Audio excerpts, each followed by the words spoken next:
Very good morning. এখন 9টা বাজে, আমরা একদম স্নান করে রেডি হয়ে নিয়েছি। আর কোথায় যাচ্ছি? সোনদুষ্টুর গরমের ছুটি তো প্রায় শেষ হতে গেল, তো পমকে বলছিলাম, তাই পম আজকে ছুটি নিয়েছে, আজকে শুক্রবার তাও। তো আমরা আজকে যাব চাকলা ধামে। আর আমাদের গোপুসোনাকেও সাথে নিয়ে নিয়েছি, দেখাও শোনো। হ্যাঁ, এই বাস্কেটের মধ্যে গোপুসোনাকেও নিয়ে নিয়েছি, পরে দেখাবো। তো চলো, লোকনাথ বাবার কাছে যাচ্ছি। আর চাকলাতে কিন্তু এই প্রথমবারের জন্য। কচুয়াতে আগে গেছি, ওখান থেকেও সরাসরি চাকলাতে যাওয়া যায়। এই যে সোনুও রেডি, এখানে গোপুসোনাকে নিয়ে অপেক্ষা করছে। দুষ্টু রেডি, পম গেটে তালা দিচ্ছে। তো চলো, এবার আমরা স্টেশনে গিয়ে তোমাদের সাথে আবার কথা বলছি।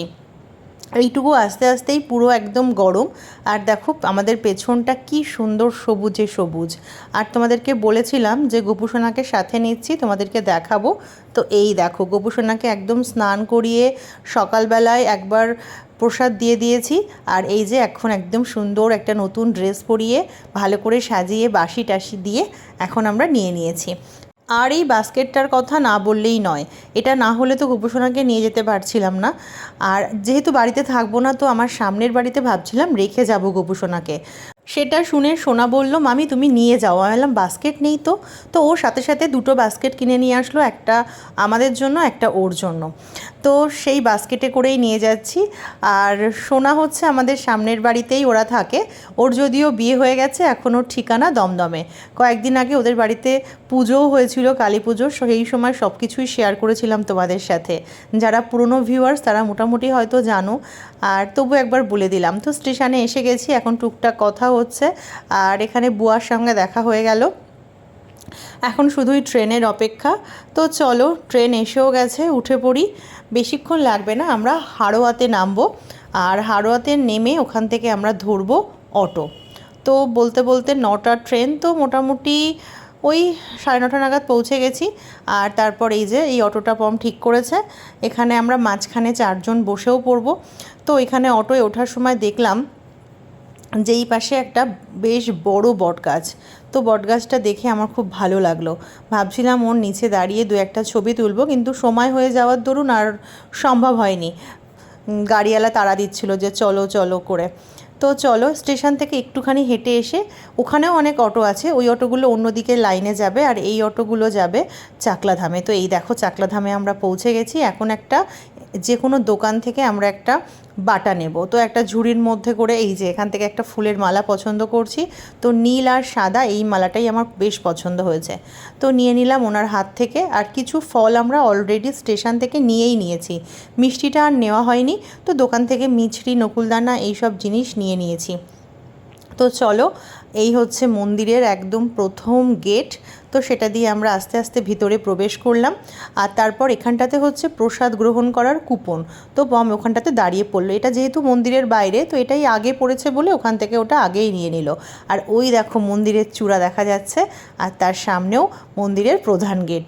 বেশ ভালো লাগছে। আর এখানে আমি ডালা হাতে দাঁড়িয়ে পড়েছি। আর এটা হচ্ছে নাট মন্দির।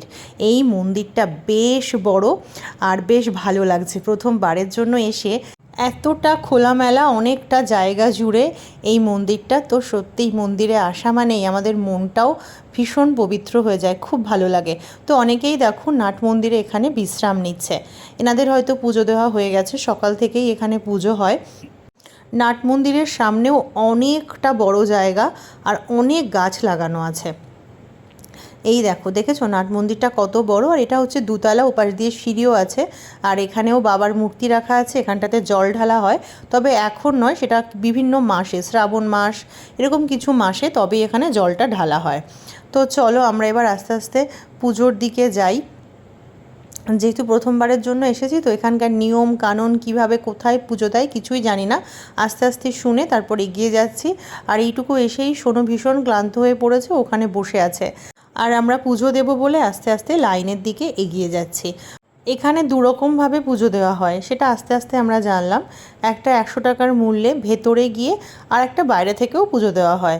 তো আমরা প্রথমে দাঁড়িয়েছিলাম লাইনে। তো তারপর সেখানে যথেষ্ট ভিড়ও ছিল। তারপর পমের কথায় আবার চলে গেলাম সামনের দিকে। তো চলো, আস্তে আস্তে একদম লোকনাথ বাবার সামনে পুজো দিতে চলে এসেছি। সামনে ঠাকুর মশাই বসেও আছেন, ওনার হাতে তুলে দিলাম আমার পুজোর ডালা। উনি সুন্দর করে পুজো দিয়ে দিলেন। বেশ ভালো লাগলো যে এখানে খুব বেশি সময় লাগলো না, তাড়াতাড়ি হয়েও গেল। তো তোমাদের আজকের ভিডিওটা কেমন লাগলো অবশ্যই জানিও। যদি ভালো লাগে একটা লাইক কমেন্ট করে দিও। তো আর তোমরা কারা কারা চাকলার ধামে এসেছো সেটা কিন্তু কমেন্টে আমাকে জানাতে ভুলো না। আর যদি না এসে থাকো অবশ্যই একবার ঘুরে যেও, খুব ভালো লাগবে। আর যদি কোনো কিছু দরকার হয় কমেন্টে জিজ্ঞাসা করো, আমি সব কিছুই তোমাদের সেখানে উত্তর দিয়ে দেব। তো ওনার কাছে খুব সুন্দরভাবে পুজো দিলাম। দক্ষিণা উনি বললেন যে সামনের বাক্সে দিতে, তো সেখানেই আবার দক্ষিণে দিয়ে দিলাম। এখানে দুজন ব্রাহ্মণ দুদিকে পুজো দিচ্ছে, যথেষ্ট ভিড় ছিল আর নিশ্চয়ই এখানে খুব বেশিই ভিড় হয়। তো এরপরে আমি সোনু আর দুষ্টুকে সামনের দিকে নিয়ে আসলাম, ওনাকে বললাম যে একটু আশীর্বাদ করে দিতে, তো উনি সেটা দিলেনও। তো কেমন লাগলো আমার আজকের ভিডিওটা তোমরা জানিও। আমার তো আজকের দিনটা বেশ ভালো কাটলো লোকনাথ বাবার ধামে এসে। তো চলো আজকের ভিডিওটা এটুকুই, খুব বেশি বাড়াবো না। দেখতেই পাচ্ছ এখানে কত মানুষজন, সবাই এক এক করে এগিয়ে আসছে পুজো দেওয়ার জন্য।